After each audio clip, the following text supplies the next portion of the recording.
Ladies and gentlemen on YouTube, my name is Robert Serrano Jr., and I am the natural born thriller because I am the natural and I'm born to be the thriller. And if you don't like it, beat it because no one wants to be defeated. I'm just saying. So, welcome everyone to this late Raw review from last week's episode of Midnight Raw, the show from December 25th, 2017. Today is January 1st, 2018. And with that being said, if you guys haven't seen my Happy New Year's video I did, basically it's just me talking about things that that I turned on in 2017 when it comes to wrestling, obviously. But yeah, if you didn't catch that, I'll say to quickly, Happy New Year's to all of you. And yeah, if you haven't checked it out, check it out anytime you want. It's still up there.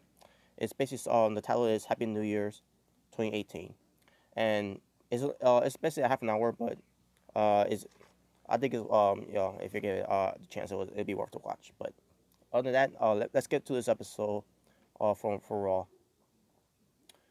Now I'll still give you guys a Raw review later on after Raw is over.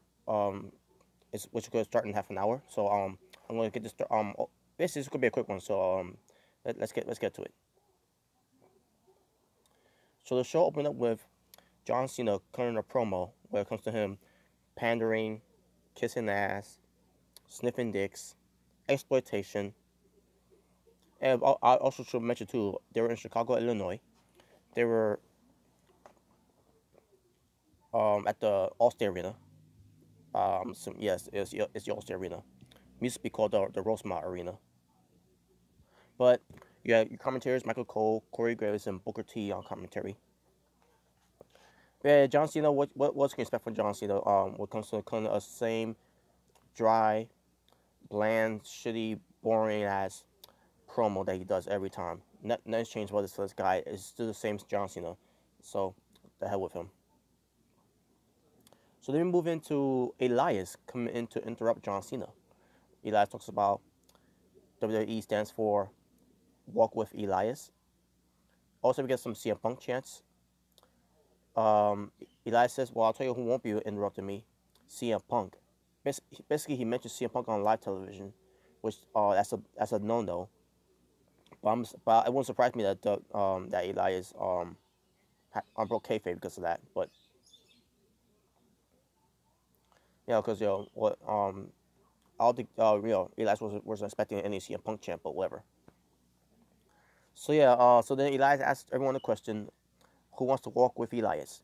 So of course John Cena has to say, because the fans were chanting that they wanted. Basically, they was giving him a big reception of they want to walk with Elias.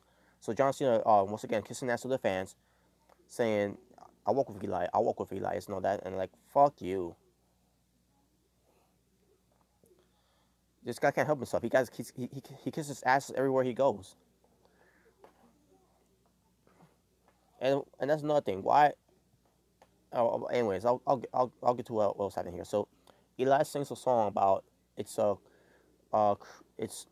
Christmas in Chicago. I think that's what it's called.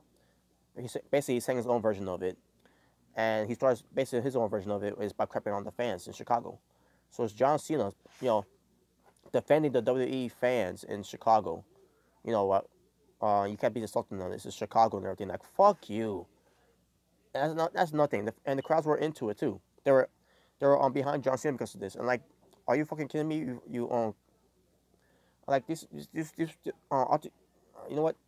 This will surprise me because obviously these are not the same fans from 2006, not the same fans from 2011, if you know what I mean.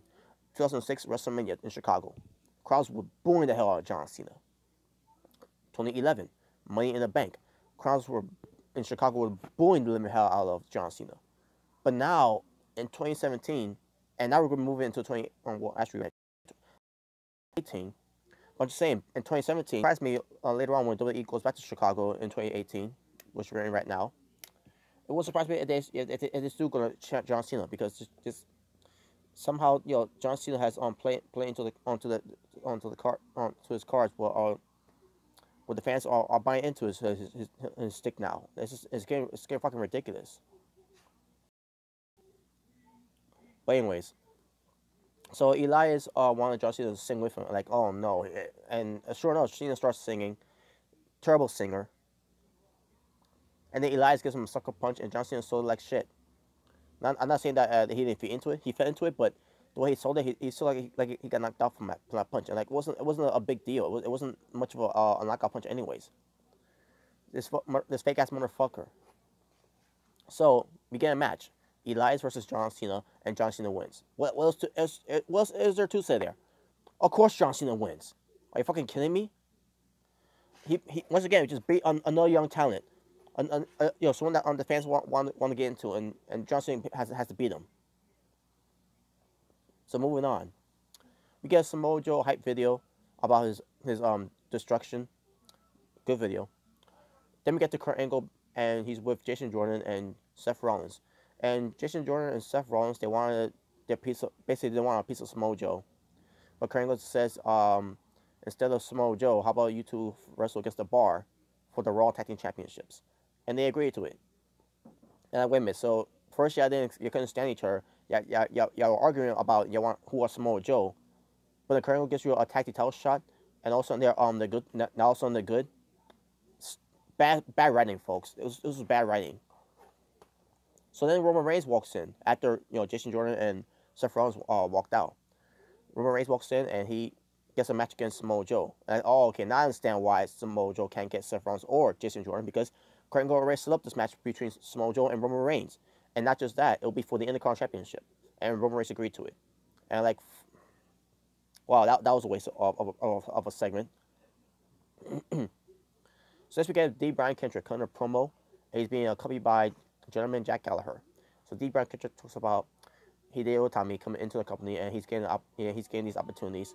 And then he talks about how he never got the opportunity to become Cruiserweight champion again because he never got that one-on-one shot, which is true for those who don't remember.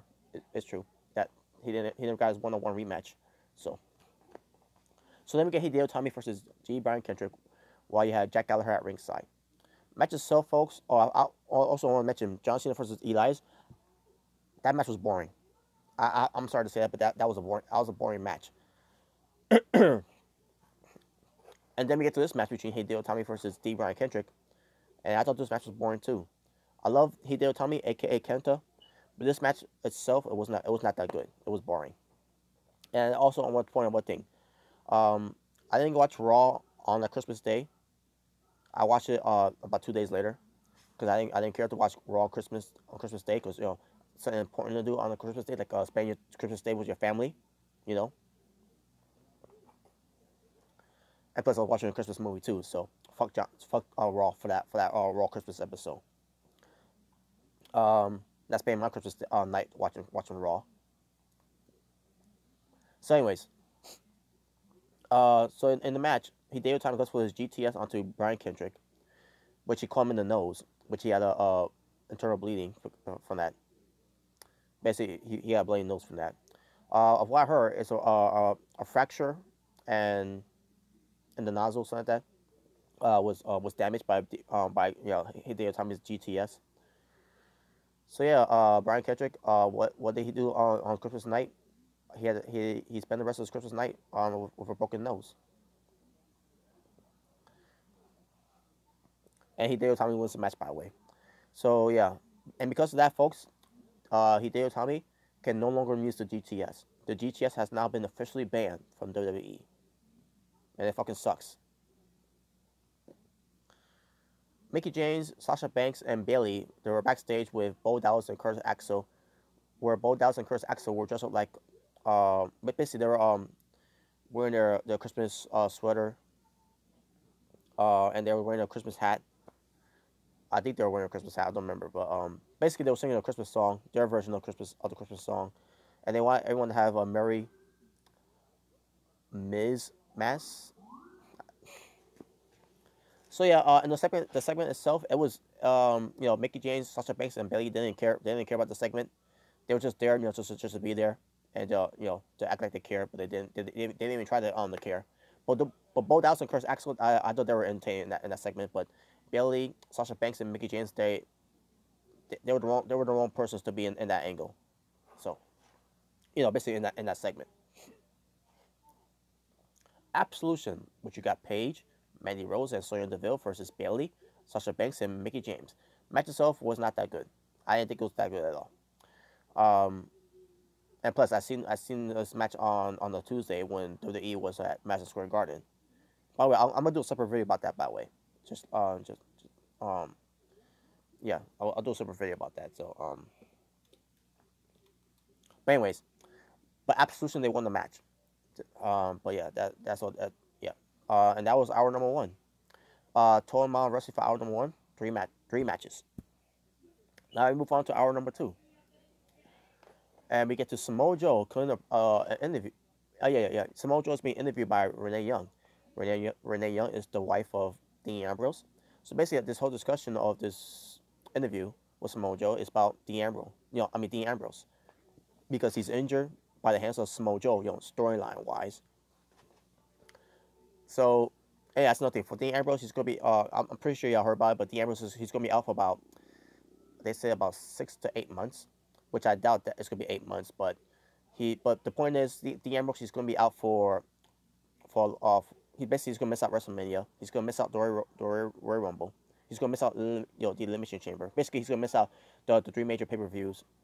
For when it comes to WWE, and when it comes to the Elimination Chamber, it's gonna be this year it's gonna be a Raw pay-per-view. Last year it was a SmackDown pay-per-view, but this year it will be a Raw pay-per-view. But yeah, so Dean Ambrose is gonna miss the Royal Rumble. He's gonna miss the Elimination Chamber, and he's gonna miss WrestleMania. When it comes to him having matches, I know he's probably gonna be there, to attend there, to be on the sidelines, unfortunately. But as far as having a match, he can't have a match right now. So best wishes to Dean Ambrose. Hopefully he'll come back. By the way, it was an arm injury, by the way. I heard an elbow injury. So it was either an elbow injury or something. I don't know. Which is why from that episode of Raw 2 weeks ago, he had a heavy. I think it's like the elbow brace that and they cover with that long elbow pad or arm pad, whatever. But either way, Ambrose he's gonna be out for a while. So hopefully he'll come back soon, and hopefully he'll become a better wrestler this time, which I doubt that.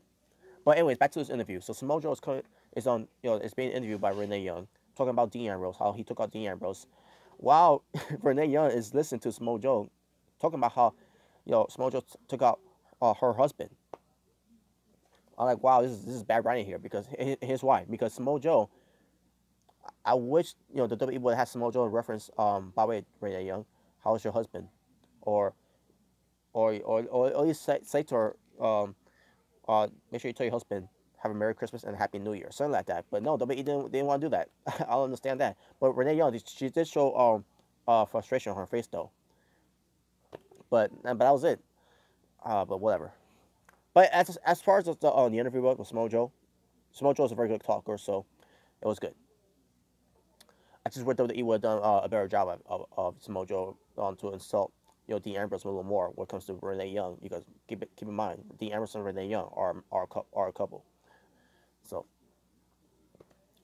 Kane versus Heath Slater with Randall at ringside. Kane wins. Match itself, I didn't care for the match. Finn Balor versus Kurt Hawkins. Finn Balor wins. Short match, and yeah, and this is what WWE did for Finn Balor, where he could spend his Christmas days, or should I say, spend his Christmas days with his family and his girlfriend, but he had to have a match against Kurt Hawkins, and it was only about 2 minutes. Goldust with Bo Dallas and Curtis Axel backstage, and they were singing. I don't remember if they were singing a Christmas song to Goldust, but then also I believe it was either Bo Dallas or Curtis Axel give Goldust this Christmas gift. It was a DVD that's called Santa's Little Helper, which it features The Miz, and I think that's also the movie we have Paige in there too. So I thought that was funny though, that Bo Dallas and Curtis Axel give this Christmas gift to Goldust, and then they walked away. Also, we get Titus O'Neil, Dana Brooke, and Apollo Crews. Titus Worldwide, whatever. Wow, how oh my God, how devalued that whole Titus Worldwide has become, or irrelevant. So they walk by. Goldust gives Titus O'Neil the DVD as a Christmas gift, and there you go. And I thought other than Bo Dallas and Curtis Axel, which I thought they were entertaining in this segment, you got Titus O'Neil, Dana Brooke, Apollo Crews, and Goldust involved with it. Goldust, I'll give him a pass because Goldust was just being weird and awkward like he always is.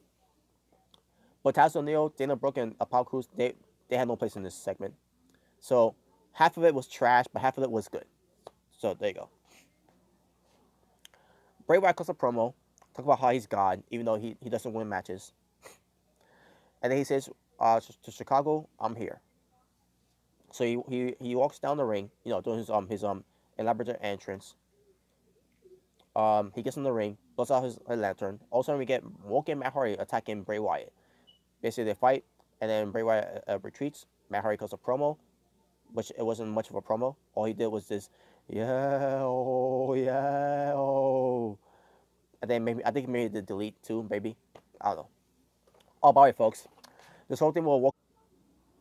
As I was saying, what WWE is doing with Matt Hardy when it comes to the walking gimmick is not working at all. To me, I try to be patient with it, but they're not doing anything new with it. They're not doing anything that TNA did with Matt Hardy when he was broken Matt Hardy. It's the truth. And if you guys enjoy it, that's fine. That's fine if you enjoy it. But to me, it's not working. It's a poor job. It's a lazy job that they're not doing when it comes to Matt Hardy, being woken. At least with TNA, like I said before, at least with TNA, they did something with Matt Hardy when it comes to him being broken. It's just not working.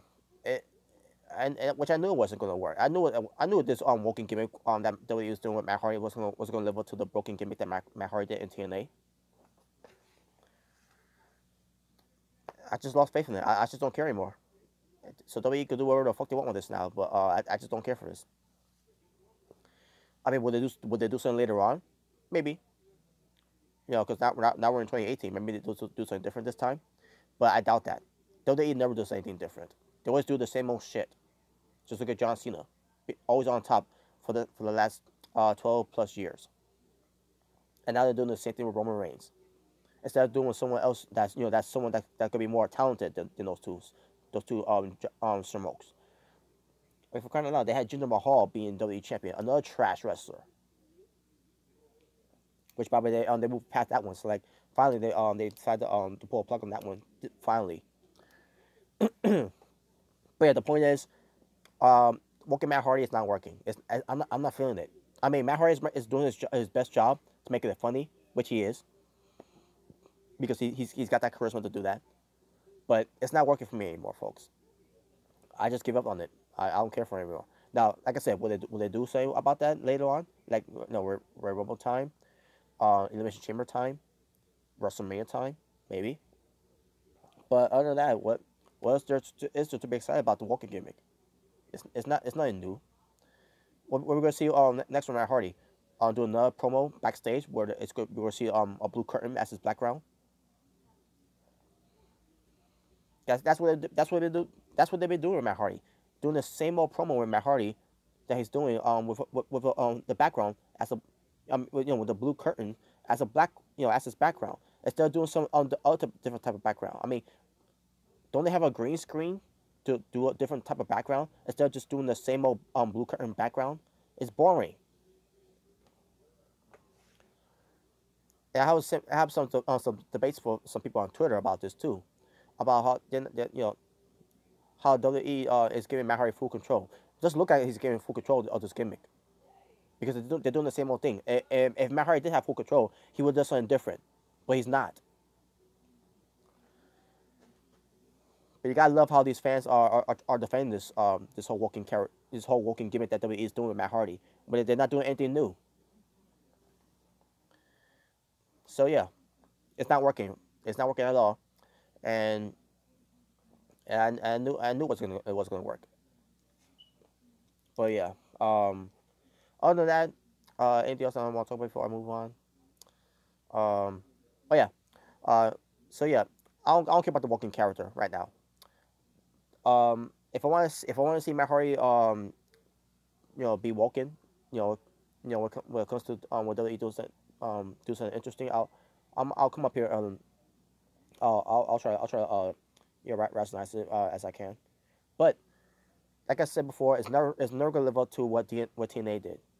if I want to see Matt Hardy be broken, I could always go back to rewatch those because at least those, to me it never gets old with that one. When it comes to Matt Hardy being broken in TNA, that never gets old. And it's still funny.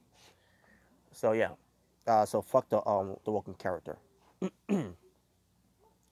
Next we get Cesaro and Sheamus backstage. They basically give each other Christmas gifts. Cesaro, well first Sheamus gave a Christmas gift to Cesaro, and it was a Dean Ambrose action figure, in the case by the way, and it has a missing forearm.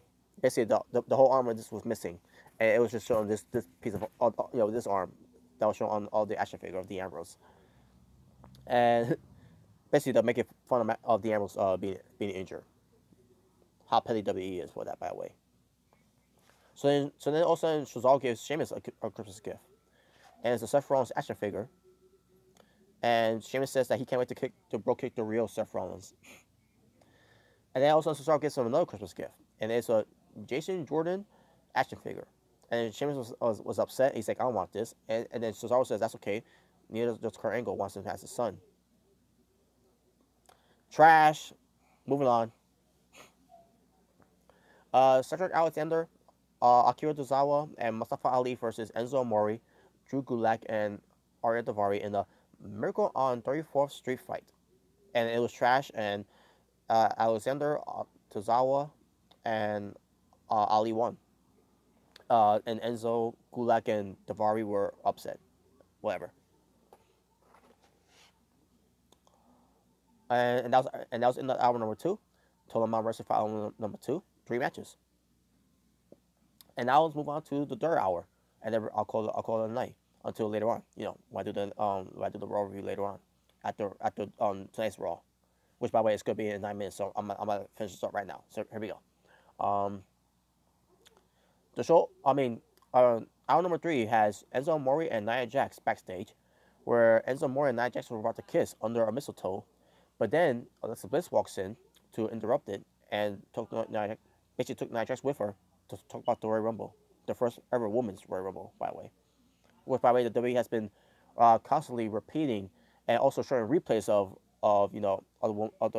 this announcement of the women's Royal Rumble on Raw to remind us that the Royal Rumble is going to be having the women's Royal Rumble. And I'm like, okay, we get it, we know that already. Stop showing that. Right now they're just overkilling with this whole reminding us that the women's Royal Rumble is going to happen at the Royal Rumble. The first ever women's Royal Rumble. We get it. So stop reminding us about that every fucking time.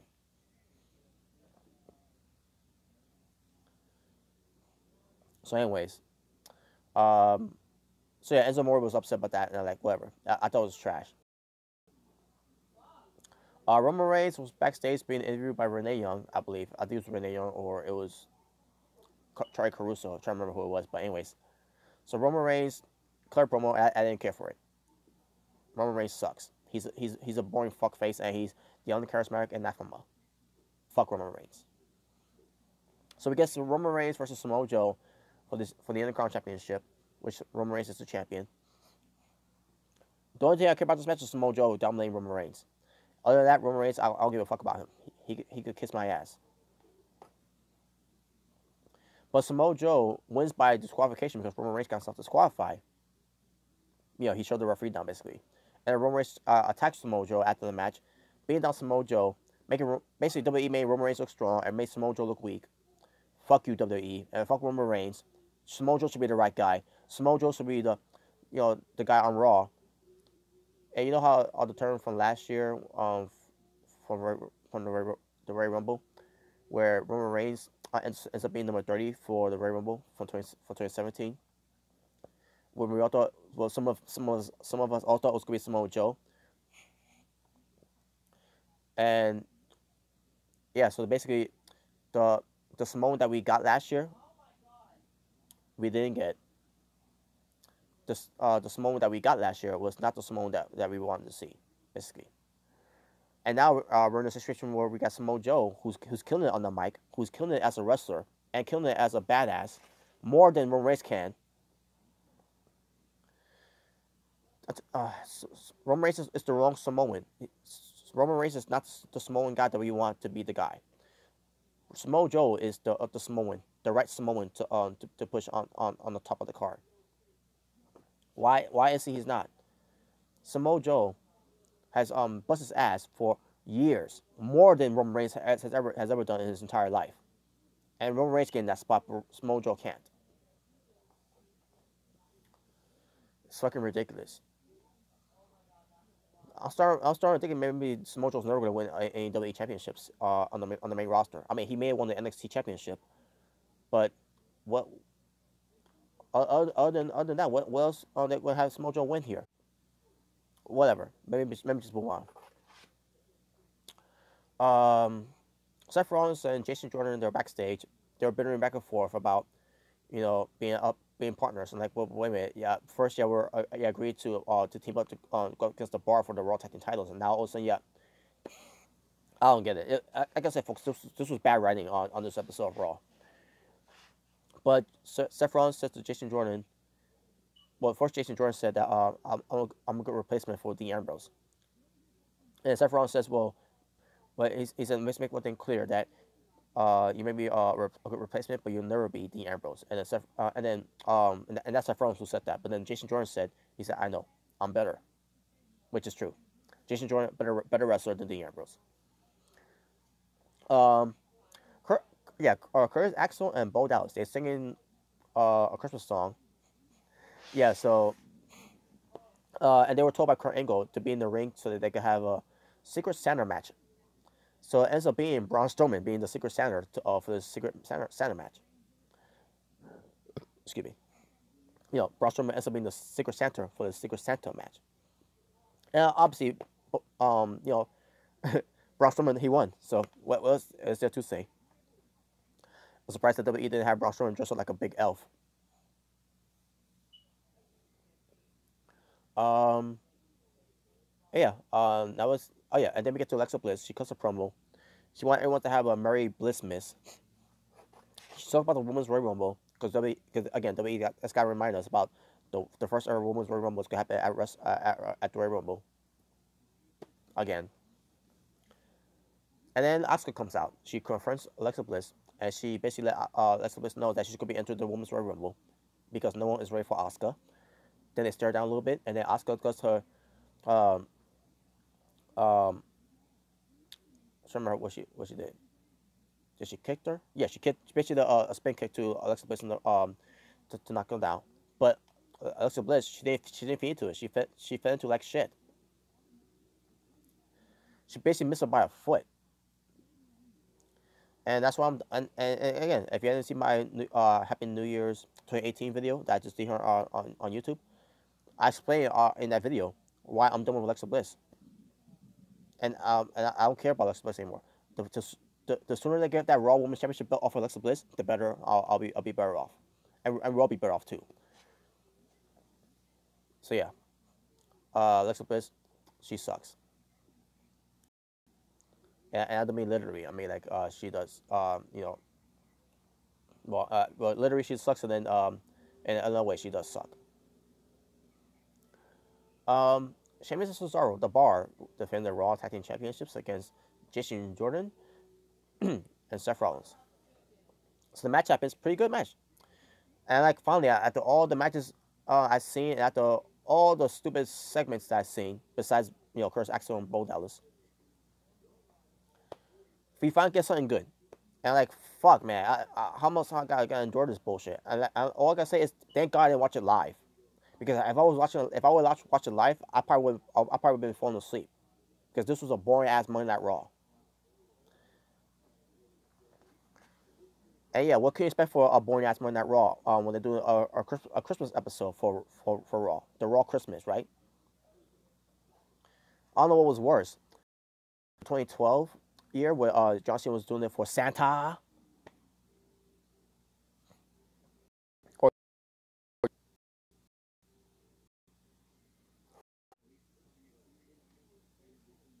As I was saying, for the Raw Tag Team Championships, the Bar defended against Jason Jordan and Seth Rollins. So yeah, match was pretty good. And in the end, Jason Jordan writing. Terrible. these two couldn't stand each other, but now all of a sudden they can stand each other. It makes no sense. But whatever. So yeah, folks, a total amount of wrestling for hour number three matches that happened in hour number 3. The total of hours, the total amount of wrestling for Monday Night Raw for December 25th, 2017 edition, 9 matches. Yeah, 9 matches. So my overall rating for the show, I can get this show a pass, folks. 0 out of 10. This show sucked. So that being said, folks, I'll wrap up from there. Thank you all for watching. And you'll see me later on tonight for another Raw review for this Raw edition for January 1st, 2018, later on. So yeah, this was your WWE RAW review for the December 25th, 2017 edition. This was the Raw Christmas, and it was fucking boring. It sucked. It was trash, trash, trash, trash, trash. So that being said, you all have a good night. Happy New Year's. Peace on the streets. I'll talk to you all later on my next Raw review. But for now, I'm out.